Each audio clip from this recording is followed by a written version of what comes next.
This is Deb Donig with Technically Human, a podcast about ethics and technology, where I ask what it means to be human in the age of tech. Each week, I interview industry leaders, thinkers, writers, and technologists, and I ask them about how they understand the relationship between humans and the technologies we create. We discuss how we can build a better vision for technology, one that represents the best of our human values. Earlier this year, Consumer Reports, in collaboration with the Kapor Center, distributed 3 short films that set out to explore and to create public awareness about how biases in algorithms and datasets result in unfair practices for communities of color, often without their knowledge. In this episode of the show, I talked to Lily Gangas, Chief Technology Community Officer at the Kapor Center, and Amira Dhalla, Director of Impact Partnerships and Programs at Consumer Reports, about the film and about the state of AI at the intersection of race and equity, and the importance of educating the public if we want to see change in the future of AI and human values. Consumer Reports is an independent, nonprofit organization that works side by side with communities to create a fairer, safer, and healthier world. They do it by fighting to put consumers' needs first in the marketplace and by empowering consumers with the trusted knowledge that they depend on to make better and more informed choices. The Kapor Center's work focuses at the intersection of racial justice and technology to create a more inclusive technology sector for all. Founded by Freda Kapor Klein and Mitch Kapor, the center seeks to develop a vision and practice to make the tech industry more diverse and inclusive. The Kapor Foundation, alongside Kapor Capital and the STEM education initiative SMASH, takes a comprehensive approach to expand access to computer science education, conduct research on disparities in the technology pipeline, support nonprofit organizations, and invest in gap-closing startups and entrepreneurs.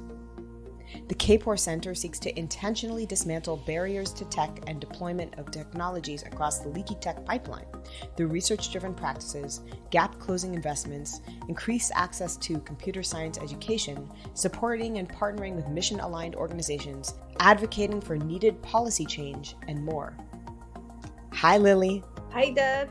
Hi, Amira. Hi, Deb. So this is such a pleasure for me. Amira and Lily, when I first got the request from Consumer Reports to have you come on the show, I was truly excited. Ethical and equitable technology and the consequences of launching and populating our tech ecosystem and our human environments with products that are often developed by a very homogeneous group of people and a set of perspectives without thought for how they might impact the diversity of human groups and experiences in ways that perpetuate existing inequalities. This idea has been the focus of the show from day one in March of 2020. So it was particularly exciting to have you come on the show and talk about the 3 films that have just come out as a collaboration between Consumer Reports and the Kapor Center. And I having worked on this show and these ideas since March of 2020, since that time, I've seen a proliferation of a discourse about equitable technology and the dangers of inequitable technology really gain traction in popular culture. The terrain has grown so vastly, and the amount of voices participating in this conversation has really grown substantially. I've seen movies take this on, from The Social Dilemma to Coded Bias. I've seen new academic work emerging out of this. I've seen a growth in popular culture, in media report, and a considerable growth in terms of legislation and pushes toward governmental regulation as well. So this conversation is, to put it very simply, I think, quite significantly populated at this point. And now it's 2023. Again, or I started participating in this conversation in 2020. And in 2023, you've just released Bad Input. So I guess the question is, why now? What's happening right now that led you want to launch this project? Well, Deb, thank you so much for having us. I feel like being a part of these conversations is so crucial to the broader movement. And I personally, Amira, I'm very excited to be here. And I really appreciate this as like a first intro question as to why did we do this? Why is now the time? And for me, this is a little bit personal. We've reached a point where big data and algorithms are making decisions for us every day in many ways. But because of the lack of transparency, people have no idea that they're being used to make decisions for them, and whether those decisions are unfair, equitable, or safe in their best interest. The thought behind releasing bad input was to bring people into the discussion to make them aware of how these technologies work, how they're being used in everyday ways, and how they replicate old social systems that are often racist, classist, and sexist. When we first set out on the path for this, there was a lot of discussion around AI and algorithms and discourse, but there is so much more now.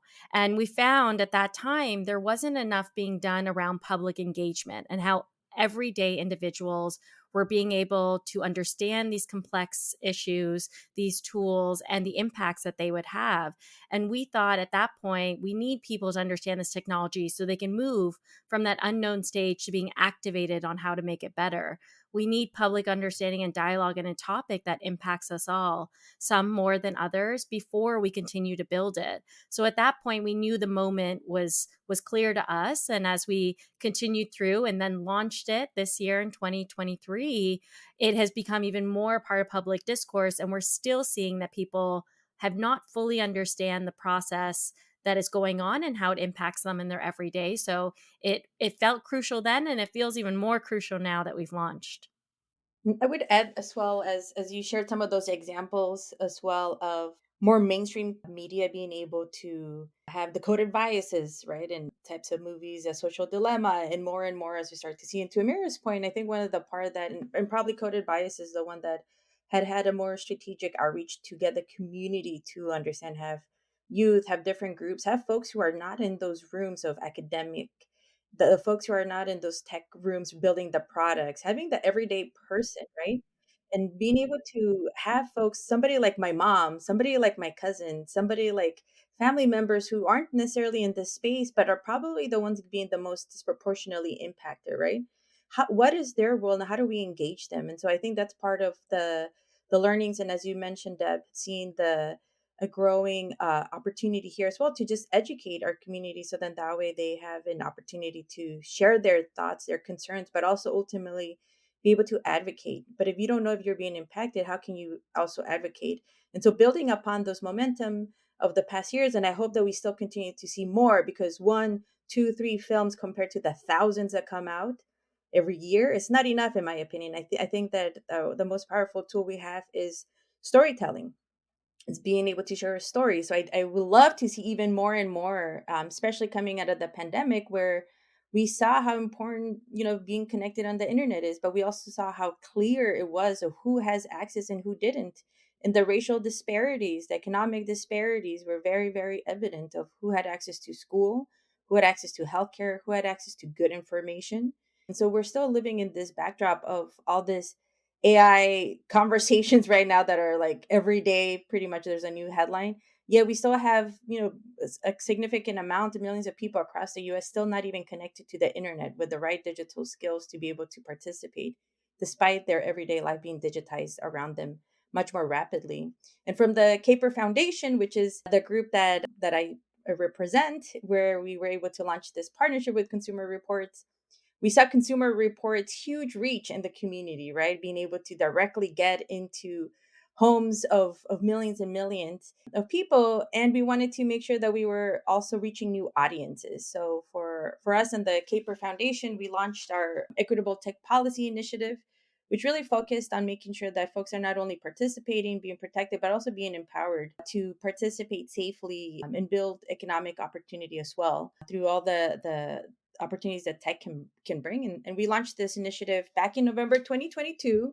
We did over a little $5 million in grant funding to organizations that include expert organizations like the Algorithmic Justice League, who, as you know, led the Coded Bias movie as well. And we have DAR with Dr. Gibru, that's been just an amazing expert across the issues, not only in the US, but globally.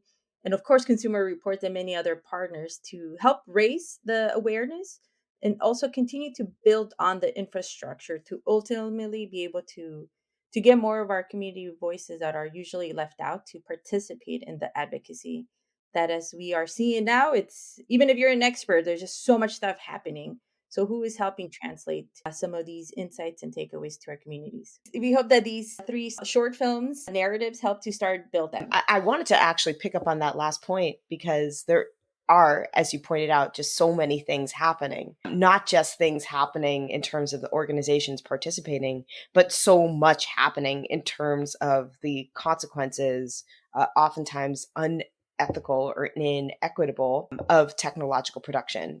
I try to cover a wide swath of the areas in which ethics and technology converge. And one of the both, I think, delights and also challenges of hosting a show like this is there are just too many.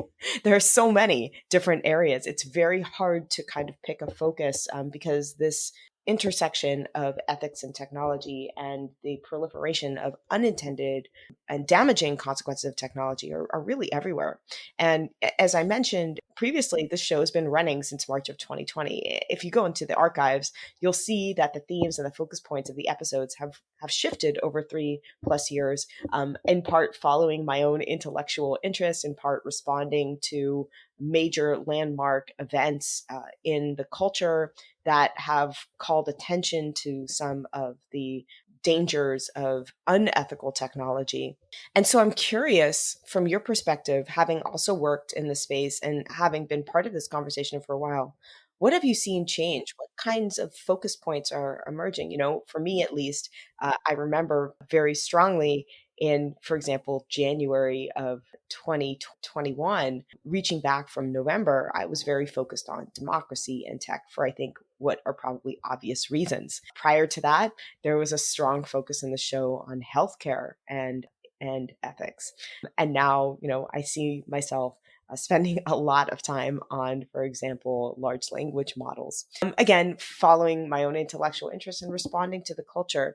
So I asked this question to see what you see going on in the culture. What kinds of shifts or focus areas have you seen emerge? What kind of changes are taking place right now in the culture in terms of highlighting or drawing focus or attention, or a need to elevate voices in this particular moment?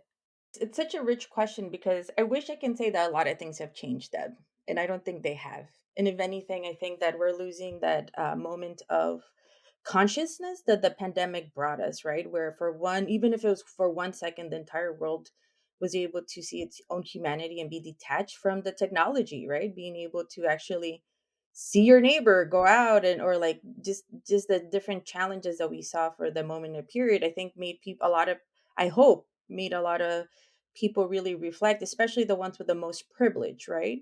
The ones with the most resources available, just realize that we're all human at the end of the day. Yet we are not, the disparities just are just so evident, right? And so we saw this whole wave, especially in tech, right? Where as soon as a lot of that happened, where you see $1 trillion industry that is literally pays on average 125% above average a wage rate, has significant impact in the employment and the overall economy of the US.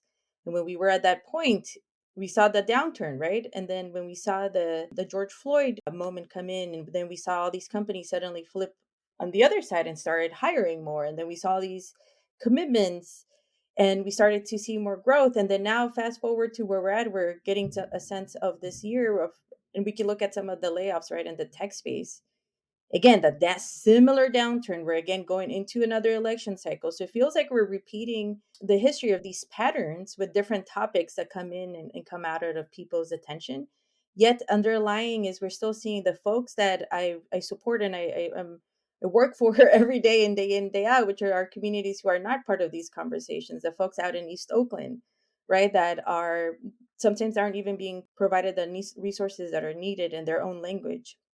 And so we still have a lot of this widened disparity, unfortunately, that I'm really concerned about how much wider is that going to get with a lot of these new technologies and emerging technologies, because it feels like the digital skill gap, instead of being closing, it feels like it's widening if we don't have more opportunities specifically created. And I think this is why being able to have content that people can relate to, that it speaks to them in a way that they can understand as well, but it's also not minimizing the complexity, right? Because I think that that's an important aspect. And so I do think that now we have seen, and I see it from my own work in Oakland, but across different parts of different cities that I've been also being able to be part of, where we see a lot of organizations that are working in coalition specifically to better understand and prepare themselves and build infrastructure for closing the digital equity. So how can we have conversations, about these large language models, and we still have kids who are still struggling in multifamily homes being able to get the schooling that they need, right? And so I do think that now the empowering part is that leveraging the tool that we all have, which is storytelling, in a way that can resonate with more people, I think can help bring in voices that have been left out. And I think that that's the important part here. Just as a quick story, like we had our launch out in Oakland. As I mentioned, I'm going to keep saying that for the folks who are listening. But we had a community screening as part of our launch, and we wanted to have it in a way where, in a place where people feel comfortable coming, accessible. So we had the new Parkway Theater. We had a room full of multi-gen, multiracial, different languages. A lot of these episodes are also available in Spanish. We wanted to bring it in ways that in additional languages, so then that way we can engage more people. And the feedback we got after, they're like, oh my gosh, like, wow, thank you so much for educating. So what do we do now? How do we mobilize? What actions can we take? And this is the first time for some of these people that, even though some of these stats and some of the videos have been well documented and researched, and there's a lot of papers out there, it's not reaching some of the audiences, right? It's still not reaching some of the people that's most impacted.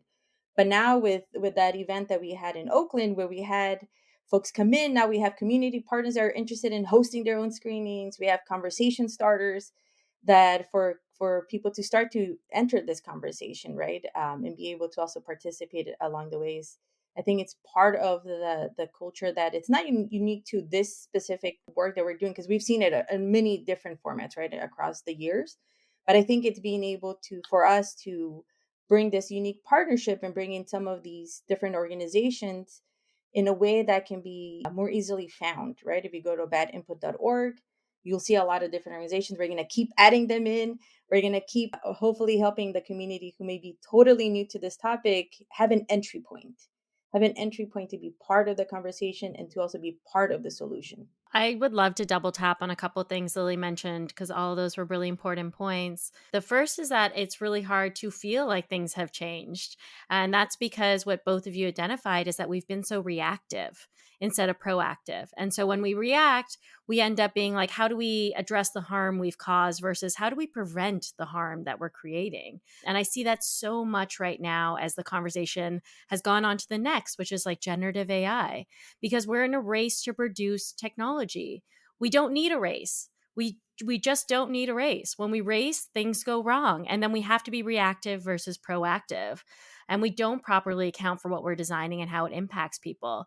And this is a cycle that we have continuously repeated in technology. And it started very early on, and many people will reference the unlimited scroll, the idea that we created something that was fun and convenient and kept people engaged. And then most of those people regretted it not long after. Since ChatGPT launched, we saw immediately news cycles every single day of the next organization releasing technology before it was completed or before it was checked or validated or made in an equitable way. We saw Google do that and produce that before even people who worked at Google felt that it was safe to release or produce that and put it out in the world. So I think the racing culture has made it really detrimental for us and adds the case for so many more people needing to be part of the conversation to jump in. But I will say one of the things that I have seen change that Lily also mentioned was just I've seen, no matter how much we've done so far, that the gaps are still widening. And that's what frightens me. And that's what I'd love to call attention to for other people in terms of who has access to these resources, how are they used, and how they impact people. And I think so much of the film actually points at that, is that we're going to see continuous economic opportunity going at a bigger gap and bigger wide in the case of how people are able to own things like properties, get access to loans, be able to have financial decisions that are made for them. And we're just going to continue to see that go. And we already kind of are. And I think that that's frightening from a perspective as someone who's worked in this for a while, to being like, oh, how has it gotten worse instead of better? And what we need is a lot more people proactively thinking about these things as we continue on. To flip that over, Deb, I would be like, what can change? What do we want to see? As Amira was mentioning, what are the possible things, the possible solutions, the changes that we want to see? As somebody who is a software engineer myself, and I've been in those rooms, I'm like, I believe in the power of technology. If we can apply it in a way that is really closing gaps of access, of needs, and in utility. So I'm actually looking, I'll put the challenge to the listeners. How can we actually change the fact that we are widening to closing?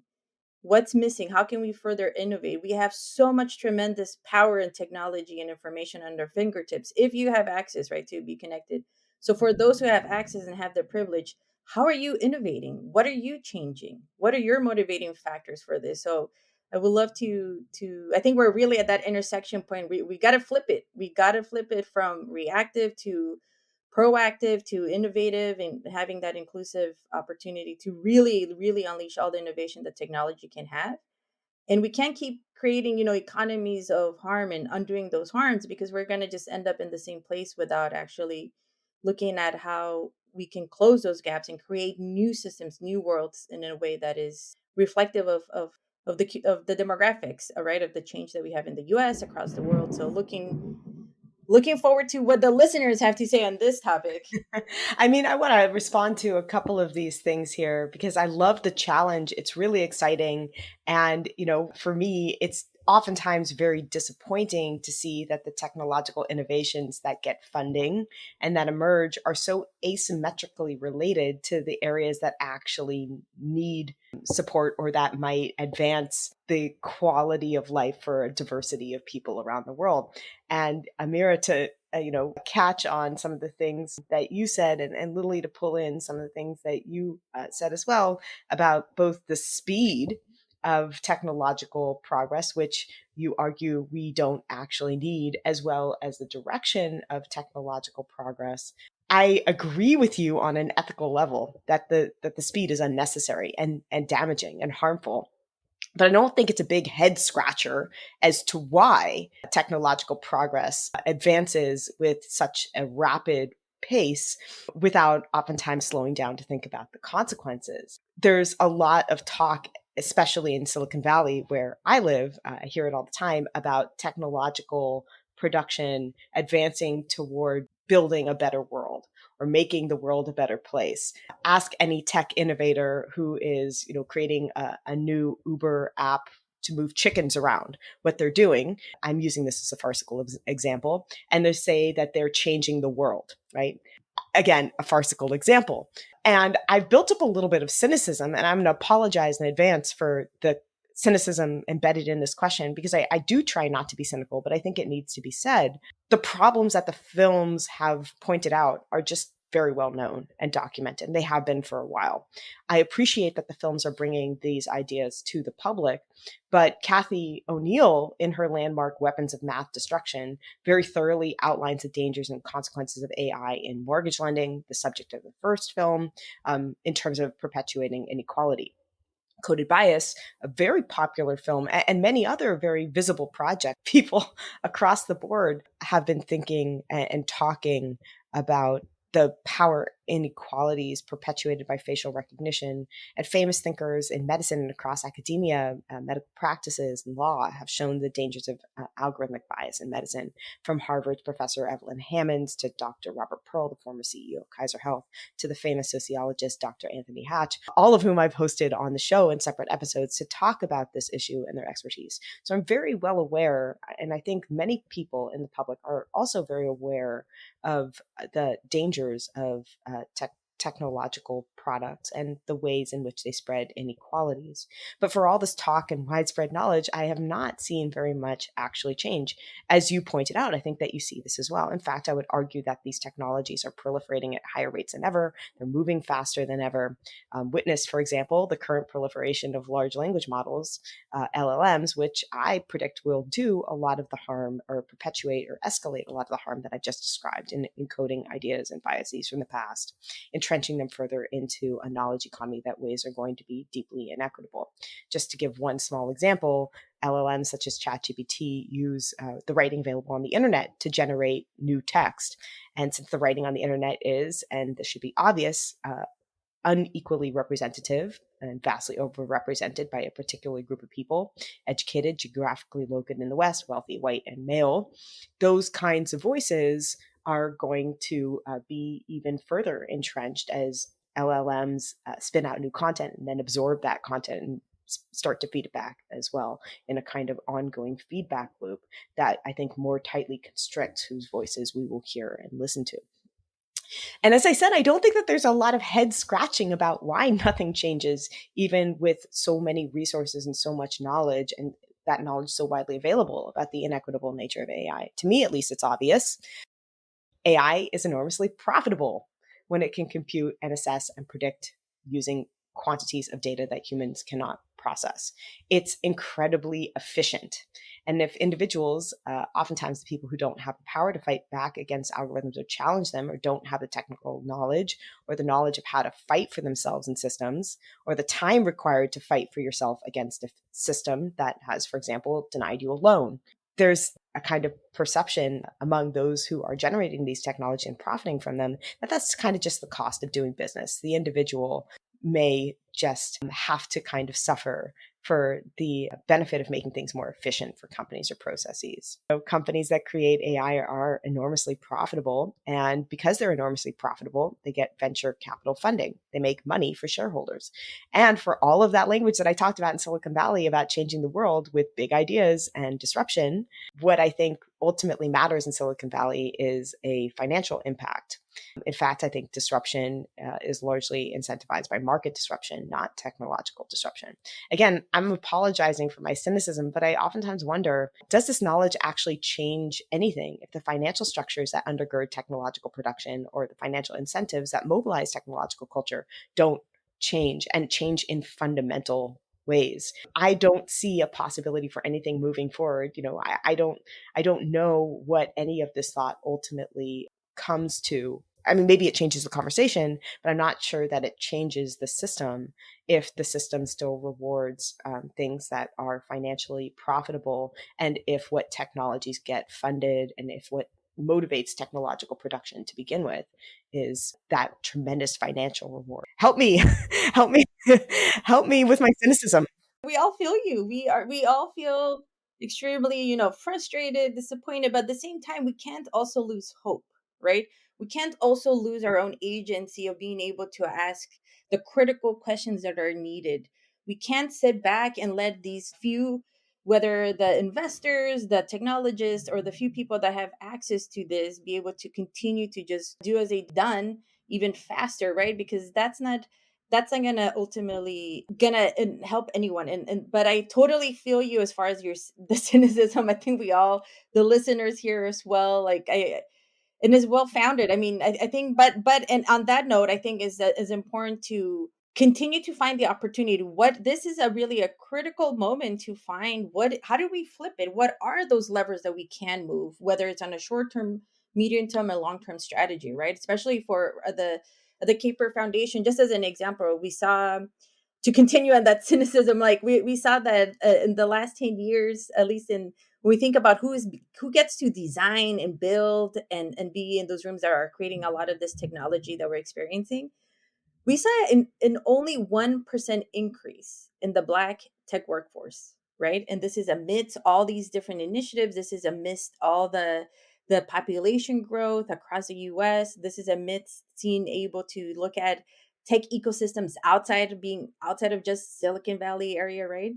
And so there's definitely that part where I think it kind of brings us back to the foundational items that we have to look at where we have power and where we want to continue to build power. How do we increase opportunities for more equitable computer science education, for more alternative tech pathways, so that way we can get more of the workforce to be part of the designers, the builders, the folks who are able to conduct the studies that are needed, right? But then we also have the role as consumers ourselves. We have the role as who we get to elect to run for some of these offices. And that's where we kind of get into this longer term strategy, right? Of what's the short term versus the long term.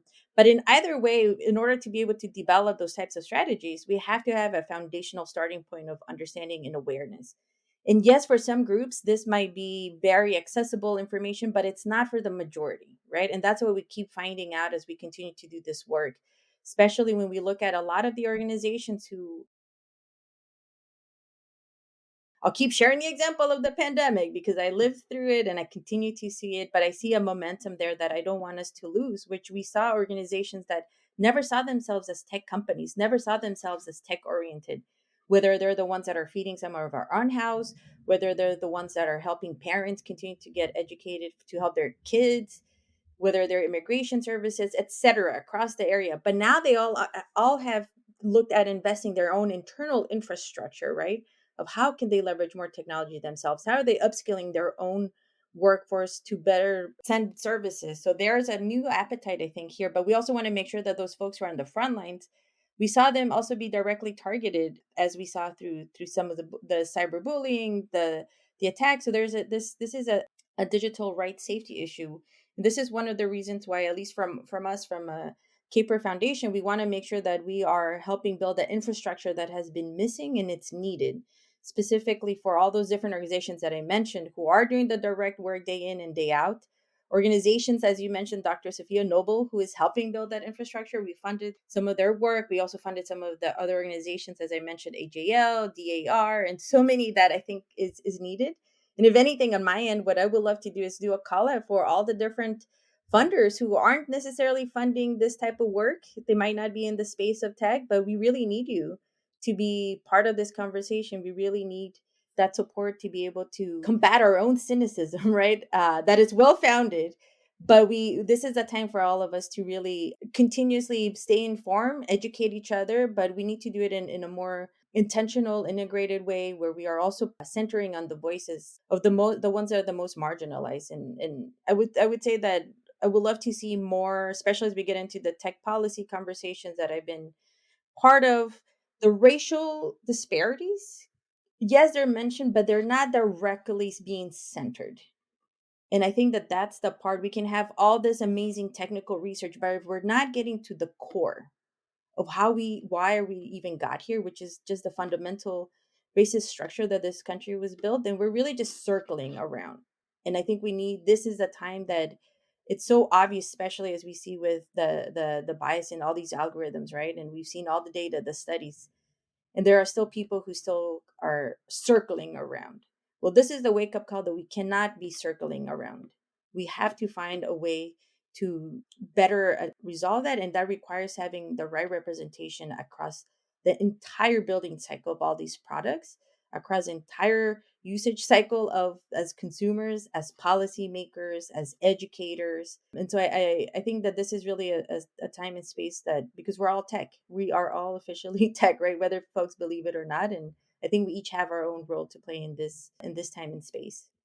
And so I'll get off my soapbox, Deb, and then I'll hand it to Amira. I love Lily on her soapbox. It's the best. I nod and I'm like, yes, that. And those points are great. And how do I bring these all in? And so much of what Lily said is so much of how I feel, because when I talk about AI or generative AI and even these terms of ethics, I always try to make clear that these issues are not new. They're just being amplified by the tools right now. And in some cases, they're being supercharged. So we need to actually go to the root of them, which sometimes includes non-technical solutions to get to there. And I hear you, Deb, on the cynicism. And I feel like a lot of people often think I'm a cynic, and I promise I'm an optimist. I promise. But it is really easy to fall into this path where we're like, how do these things get better? And I think of so often working in nonprofit tech spaces about how change is like a marathon, not a sprint. Some of the challenges in these spaces is we're not going to see the change tomorrow. But over years, decades, we will feel and see that. And that's where I'm really gunning for when I think about big wins or big evidence drives, and really reflecting on conversations. Because right now, where we are is totally different than where we were a decade ago.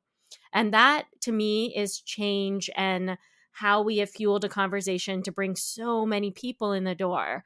But I don't think we've brought enough people in the door, and we need to continue curating and changing the way that conversation is going. And when it comes to Silicon Valley or big tech, like I'm a super cynic because they have the power, and that power is frightening. They have so much power, and they're driven by shareholders and profits that that won't change their driving factor anytime soon. So when we think about the levers, we need to think about different forms of power. And I am a huge believer of people power. People power is where movements have changed. We have seen that consistently from time, and they have set the direction, which is why we need to create more resources and tools to bring people along so that not only do they understand the issues, but they feel they have that power.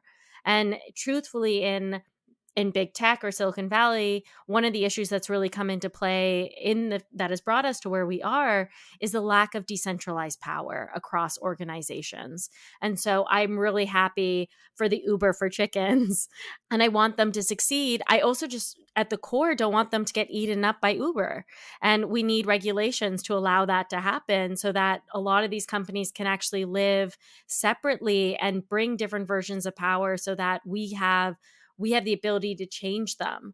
And so I think that historically, when it came to big tech, a lot of the companies folded and they still do. And so we need to advocate in different types of ways. We need to advocate for that decentralized power. We need to advocate for these voices for the often marginalized and hurt groups and more than others.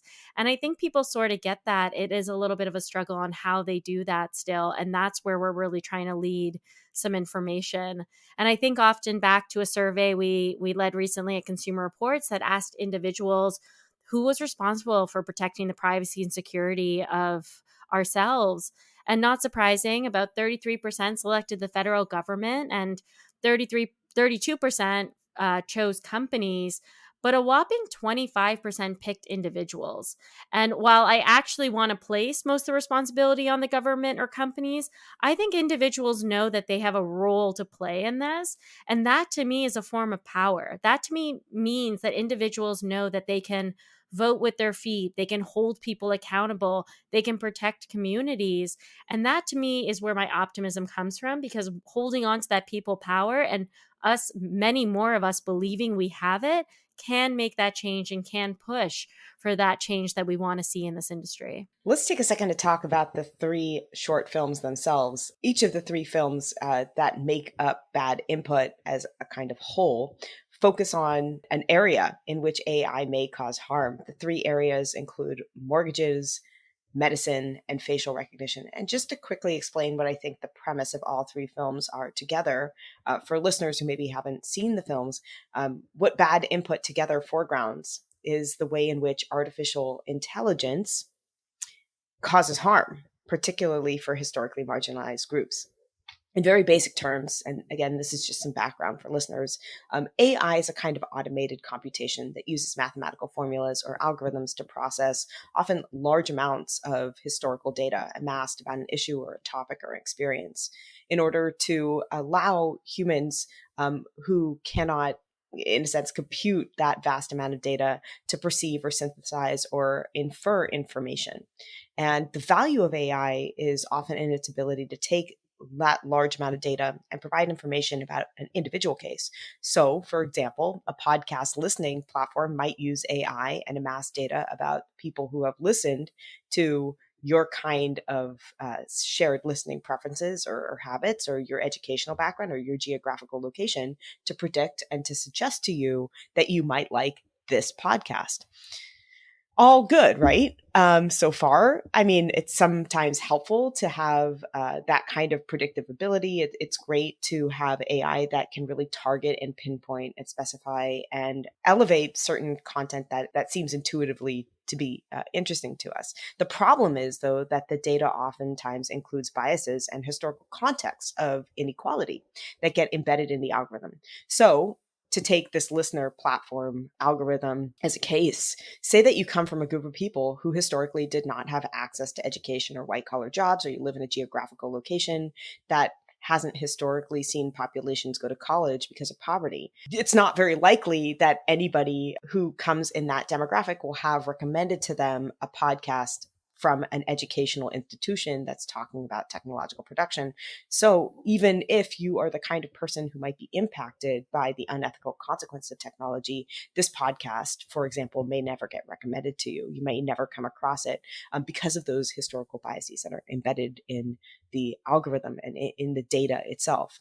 The algorithm is itself neutral morally, but it is only as functional, and it will only provide the kind of outputs that the data allows it to compute.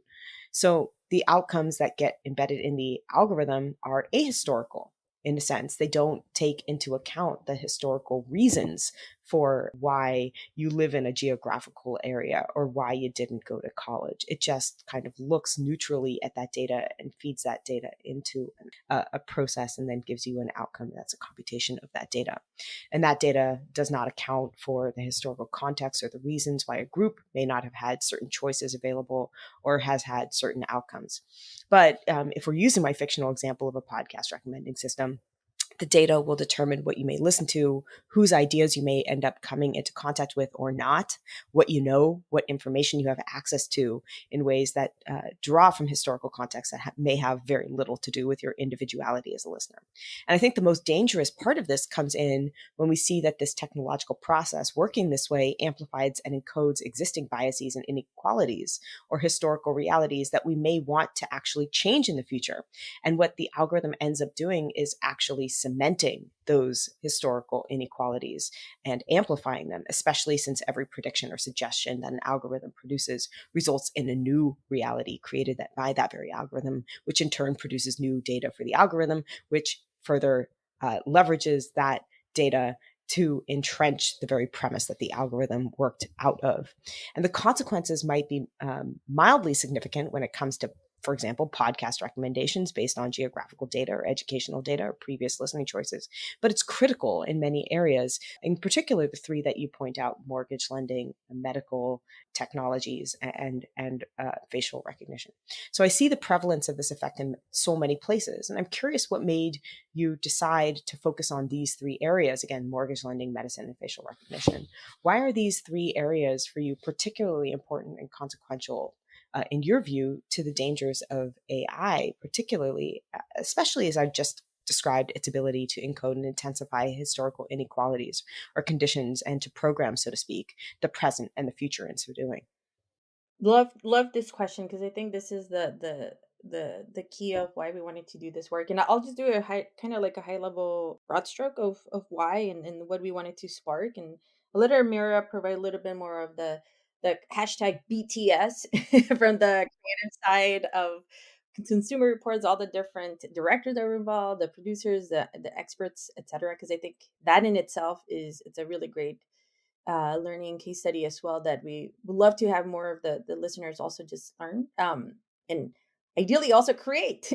But from a high level, I think, Deb, you mentioned, you nailed it. It's like neutral, seemingly neutral, right? But it's kind of just as simple as the campaign is called bad input, right? Bad input in, bad input out. And when you think about the consequences of just the realities, right? Of we think of, just as an example, the redlining histories, right? Some folks may be educated, some folks may not. And as we're seeing, certain states and areas like ban certain books that allow us to continue to understand some of the historical implications, we're also in an even a more dangerous time of not understanding some of these complex histories, as you laid it out, that have been codified and as Amira mentioned earlier, continue to be used if unchecked, if not audited, not corrected at the right point before it can be scaled at a point that then it just, we lose any type of understandability around it. That's one of the biggest issues, right? That we are currently in the moment. But ideally, hopefully, what the reason we wanted to focus on these three specific topics, and we went through a lot of different topics. It was such a really creative process that I'm just very thankful as well to be able to have participated in having those conversations. We had a whole slew of different topics. We were like, what about hiring? What about this? What about, like, all these different topics? But I think going back to what are some of the most universal topics that an everyday person can relate with, that is also the most consequential in some of the areas as well where we've seen a lot of this technology already permeate, where we have enough data points as well to be able to say, here are the facts that we've been observing, right? To hopefully have people ask the question, how can we do this differently? Is there a better way? Are there new ways? And even though some of the topics may seem kind of like the Debbie Downer, the real opportunity here is like, are there new systems that we can be creating? Are there new designs? Are there new models? Are there new technologies, right? It's when you think about, for example, as the medical device, right? The pulse oximeter. I spoke to some health professionals, nurses. I spoke to my mom, who was, also in the medical field. They're like, wow, all this time, that's what we've been relying on. We didn't understand, how pervasive it was, because for them, it was just an everyday tool. They didn't have the opportunity to spark that question and think about like, wait, is this actually accurate? It just became part of the routine. So if it's even getting some of these folks who are in the everyday work a moment to pause and reflect and be like, wow, can we do this differently, and what consequences does it have, in the longer term of the services that they're providing. I think it's a really interesting time, but we wanted to start there, and some of those, the home, the health, the safety, the most universal topics, the most consequential, the ways that it's also multi-generational, multicultural. Like, we wanted to make sure that we were able to bring in those insights. Yeah, thank you so much, Lily. I mean, even Deb, what you were saying before, people's experience of consumer tech is often very worse depending on race, gender, age, disability, and so many other factors. And it really happens when manufacturers don't account for diverse people's experience when building products and rely upon outdated data sets. And Consumer Reports has been around for a very long time and is well known for speaking up directly to and for consumers across the nation on issues they care about and that impact them widely. And in doing so, it has a large history of advocating for financial fairness, helping people make healthy choices, and testing IoT devices.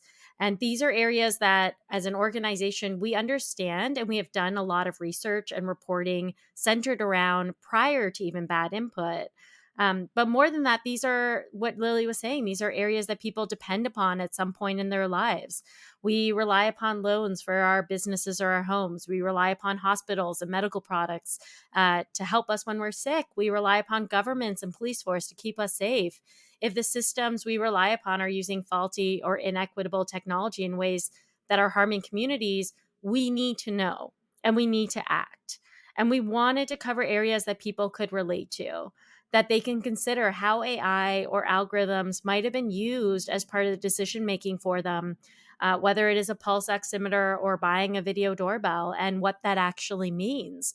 I think of pulse oximeter as a physical product, so not necessarily AI driven, but what we really wanted to share through that is, how is big data making decisions that are impacting communities, and then how are those supercharged into AI models? And so that was really critical for us to bring people along in those ways, to not only showcase how it is the new tools and services coming out, but it's existing structural public frameworks that are needing to be revamped and considered at a critical level, and the products that they're using. And that has been core to kind of the direction we went into and the themes we picked, for so many of the reasons that Lily has mentioned, and also the expert opinions we brought along with us, because those are the voices we trusted, we wanted to amplify, and have been doing this work for way longer. And by way longer, I mean by generally many years. And we found that that was really important. They were voices that we knew were protecting communities, were standing up to structural power, and were actually advocaately looking at these things with critical decision-making lenses. And we thought that critical lens of decision-making was so important to bring up in these use cases, especially when you relate them to places people are really comfortable, relate to, and understand, so that they can start to unpack how those impact them at an individual level. And so we really wanted to focus in on those ones to really break down, what is the inequity that's happened there? How is it being perpetrated and even exasperated right now? And how do people see themselves as part of that story? Was there anything that surprised you in the research or the information generated by or reflected in the films? What did you think that you knew that the films changed your mind about or made you think differently about, if anything? Oh, I have a few of these. I will say the films were a learning experience, even in the production mode, in understanding like how different people were thinking critically about the different issues at play. There's one particular expert in the film, Chris Gilliard, who makes a comment that asks us whether to consider like what makes better neighbors. And it didn't change my perspective, but it really reinforced an idea I've been playing around with for a while on safety for whom. In the comment, he alludes to the idea that people buying video doorbells do that because it makes them feel safe, but they don't actually acknowledge that it makes their home, area, space potentially unsafer for communities around them. And I think it's a really important part of the conversation because the world we live in operates right now on trade offs. My choice to make myself safer means that someone else will be less safe. But that's not the way we should be designing products. We have the ability to create them in a way where they are safe for everyone. And that's the world we need to choose to live in. And I think that was a huge narrative change for me. And when we design for the least safest person, or we design for safety for all, and not requiring people to make trade offs just because we are saying, if you want to be safer, your safety will sacrifice another person's safety. And historically, that has looked like marginalized communities being less safe. And so that was a huge narrative change for me in that sort of sense. But I will say the process of redlining was so informative for me. I never grew up in the US. I am non American. My family are immigrants from East Africa. And when I think of redlining growing up, I always thought of it as a super American term. It kind of confused me. I didn't really fully realize the impact it had on communities, even particularly immigrant communities. Where I grew up in Canada, we don't hear about redlining in the mainstream, but that was a thread where I actually started to pull on while producing the films to understand, did redlining happen around where I grew up? And was that a conversation we just didn't have? And maybe it did happen in spaces I was not in. Maybe in the immigrant communities I was in, we didn't see options or choices, and we didn't fully understand what that meant when we came to a country. And so, sure enough, when I did some research, I learned that redlining actually did exist in Canada with the immigrant communities, and we were in it and we didn't even realize it at times. But sometimes in other countries, it was not referred to as redlining, but existed in other forms. At its core, redlining is segregation and displacement of vulnerable communities. And to understand the impact that they have, something we think about that is long gone, but is actually crucial in the conversations we're happening right now on financial and economic impact. It's so impactful in the way people have experienced it and how it affects our current democracy. And I thought that that was both fascinating and saddening at the same time. And really understanding that at a deeper level and how that plays a role in our current society, both in the US, but also elsewhere, was really a mind change for me. Oh man, and I think on my end, so much. I wish we had more episodes of like as soon as I saw the videos. And for the folks who are listening who haven't checked it out, please go check it out. They're each 3 minutes and 30 seconds, super short, super shareable. I hope you all are asking a lot of questions. We have conversation starters as well that you can download.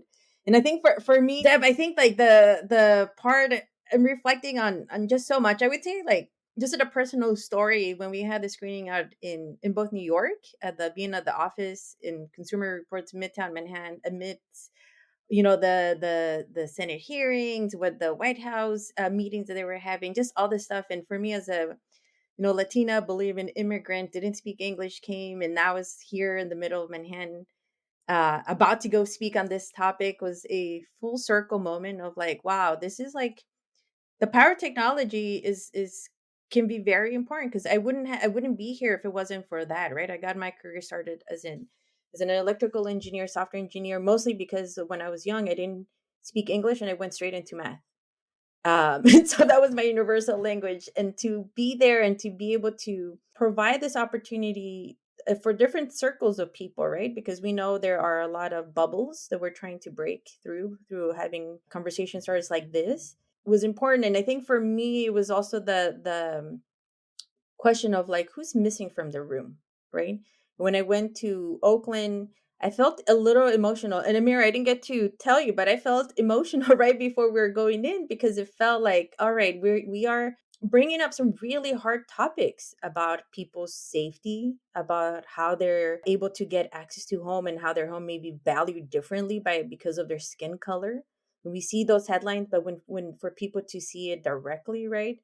We see about like the healthcare access and the implications, and knowing that this stuff has been disparate for so many years, right? I mean, the pulse oximeter, how old is that? When was that invented? And the fact that it's a key reliant till this day, despite all this emerging technology, for me, I felt it was a moment that we're not going to be able to turn back, right? But the question's always like, so what do we do next? What's the so what?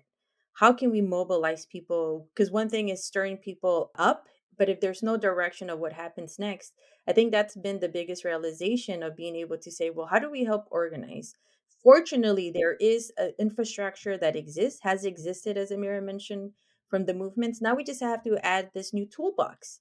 And I think the toolbox that we're looking to add is as simple as it is, definitions of words, right?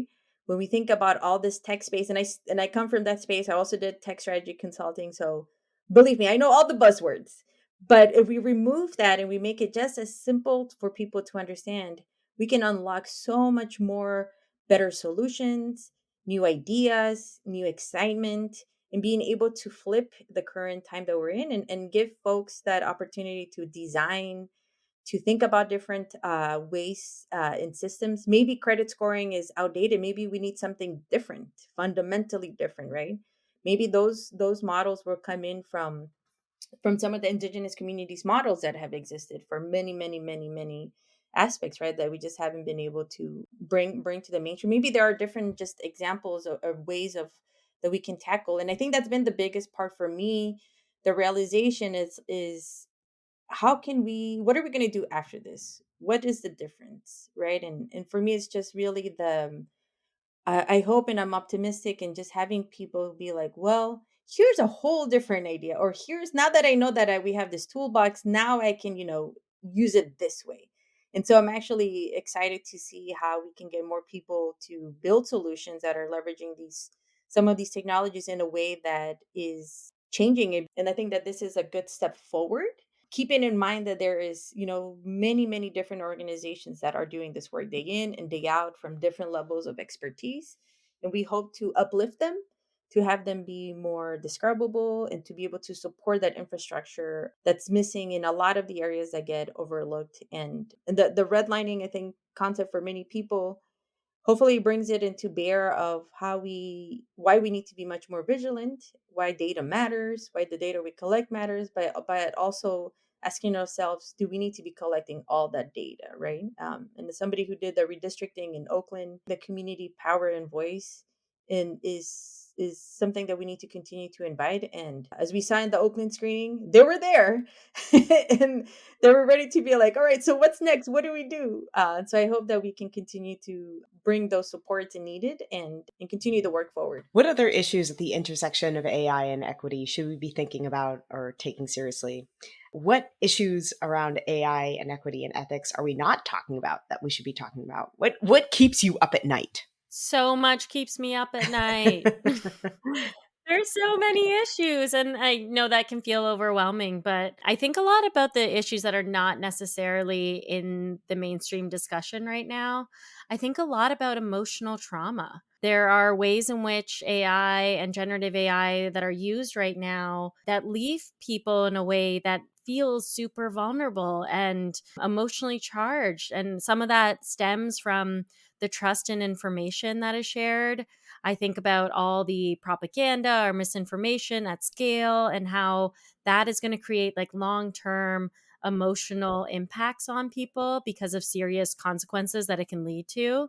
I also have a background in cybersecurity, and I think about the cybersecurity lens and how these tools are being used to harm people in ways that have serious consequences. One prime example right now is that there's a rise of fake phone calls from family members using DALI generations of their voice. And so You could be a mom and you're getting a call from your child, and the call is saying that I've been kidnapped and to pay a ransom fare. And the FBI has recently profiled this on their scams list, but it is one of the like rising, like fastest rising scams possible. And the result is like sensitive data, financial fraud, like a whole bunch of things. But, and I think that's the financial part is important, but the emotional part to go through that is what is traumatizing people. And so, there's obviously these big scale things we need to fix, but I think about the way we're going to feel as humans. Are we going to be able to trust people? What does trust for us look like, without critically evaluating everything we know? What is the emotional baggage and trauma we're going to have as a result of these things? And those are really big points that I have not seen enough discourse on, and I would love to consider that. And I think part of that is the discussion on what are we creating for ourselves and how are people going to use it in ways that are harm. And I think on my end, it's twofold. I think to Amira's point, that trust, right? Like that there's also when we zoom out of the US into the global, I think specifically in the AI space, we've been looking at the policy, right? Which is why a lot of the work that this falls under is under our Equitable Tech Policy Initiative, where we have 9 policy issues that are integrated issues that are a way to look at how to build more inclusive tech ecosystems, right? Which is not just one issue by itself, but it's really the systems of systems, right? And when I think about that in the global perspective, that's the part that it's positive and negative, but it definitely is where I have my eyes. Is policy change going to come from outside of the US? What are those implications in the longer term strategy for this country, for the longer term strategy as well for educational pathways, right? When I think about the types of skilling and upskilling, reskilling, how fast the programs, like there's where is that knowledge going to be coming from? How are we also looking at some of the models of tech workers that are being implicated, right? We've seen a lot of organizing in the US, but also outside of the US. So it's a little bit of more, not necessarily like the AI tech developments. I think there's a whole slew, that's a whole set of conversations that I know that you've had on your podcast. The folks can go in deeper around like the different models of ethical and rights-based approaches, right, to some of the design principles that need to be codified. And maybe that could be part of curriculum in the future. But I'd say that some of the implications on the global perspective is what are some of the models? Where are they coming from? What's incentives? Is there a better way of having new models of governance, given that these tech companies and these products are global, right? They're digital. And so what are some of those? I'm not an expert in that part, but I'm curious about that. So I'm looking at that area. The second part that it's a little bit more closer to the work that we do at the Kapor Center, we have a diversity advocates initiative that my colleague Dr. Cynthia Overton manages, and we recently launched the credentialing, like a DEIB professionals training program, and I got to participate in the segment of informing around the public policy. And the part that I think for me, that keeps me up at night, things that I'm questioning, some of these new roles in the tech companies that were developed and are also being slashed, right? And when we think about the trust and safety teams, when we think about the design teams, when we think about some of these compliance teams, right, the government affairs teams, I'm curious of what are some of those new emerging field roles, but also what are some of the ones that we just need to have better product design parameters, right, that start at the leadership, that provide that ethical guidance from the beginning in every way that you do, and what are some of those? How can those tech worker structures change? What is the future of the tech workers for themselves as the designers and the folks who will be able to say, no, I don't want that to get built, or we need to find a better way. We need to introduce it. So what are their protections as well? Are things I keep that keep me up at night. And as somebody who left the engineering field because I didn't want to be working on certain weapons, right? We're seeing tech being weaponized, and we it's time for these conversations in a way, because also leaving is not the solution. How can we build forward? I think it's the part that it keeps me up awake at night. Yeah, we need a diversity of people in here for sure to get these problems solved. But even Lily, what Lily was talking about in terms of the skill building is like another really big topic. Is I don't think we're building or talking enough about this as skills that our society is going to need now and in the future. I think of the idea where we're having models come out where it's saying, okay, look at the hands of someone in an image to see if they're fake, if the image is fake. And I'm like, okay, well, some of us will get that, some of us will use it, but that will change. The development of technology will change to get those hands better. And we're already falling behind teaching and fully embedding skills like spotting misinformation, general digital literacy, and now spotting fake images. And these have all impacted our democracy greatly. And so, with these new skills, with this new technology, we need skill development for everyone. I think we have time for one last question, and maybe to pick up on what both of you are mentioning here, which is looking at the future of the workforce. Maybe we can speak directly to those who will populate that future workforce. I teach a course on ethics and technology at Cal Poly and a course on ethics and human values and data science at Berkeley. So I try to ask guests who come on the show to speak to those groups. Again, this is the future of the workforce. To maybe give some advice that you might propose for the next generation of technologists and humanists graduating from two major pipelines in the tech industry who are likely to end up working as tech workers and maybe designing or leading the development or shaping technological products, maybe even some of the ones that you discuss in the film. And I think, as both of you have already said, in the next generation, all workers will, in a sense, be tech workers, regardless of whether or not they're actually in the quote unquote tech industry. What would you want these future leaders and designers and workers to know or see or understand or be aware of or keep in mind as they move into careers?